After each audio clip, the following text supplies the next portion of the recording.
В Чеченскую республику они прибыли со всех уголков страны, представляют разные национальности, но говорят на одном языке – финансов. Даже самая обычная встреча на кофе-брейке становится поводом собраться и обсудить наболевшие вопросы, а главное – найти на них ответы. Павел Литвинюк представляет Хабаровский край. В 2013 году там произошло крупнейшее наводнение. Гость признается, после стихийного бедствия наладить работу регионального управления казначейства было нелегко. Работали практически и в выходные дни в течение, потому что надо было обеспечить выплаты пострадавшим. Все усилия были направлены на обеспечение своевременных выплат. Во всероссийском совещании приняли участие руководители всех управлений федерального казначейства. Главная тема встречи – внедрение в работу финансовых органов системы «Электронный бюджет», которая призвана сформировать единое информационное пространство для эффективного управления общественными финансами. Это такая централизованная, на самом деле, бухгалтерия. Бухгалтерия, которая отражает по счетам бухгалтерского учета все операции, которые проходят в области финансово-хозяйственной деятельности. Это начисление заработной платы, это постановка на учет нефинансовых активов, финансовых активов, основных средств.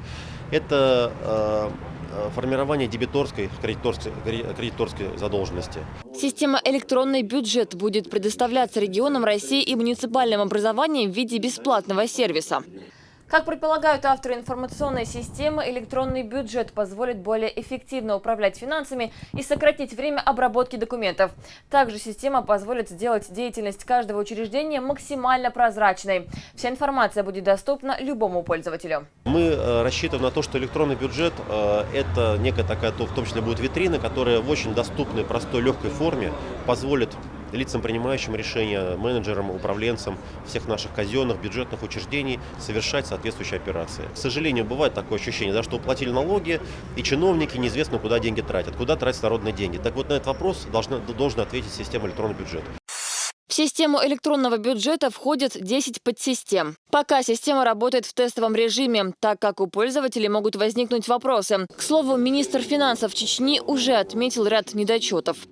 Основными проблемами, с которыми сталкиваются специалисты финансовых органов при формировании сводного реестра в системе электронный бюджет, являются проблемы технического характера. Также периодически возникают определенные нестыковки в справочной системе и ошибки в интерфейсе личного кабинета.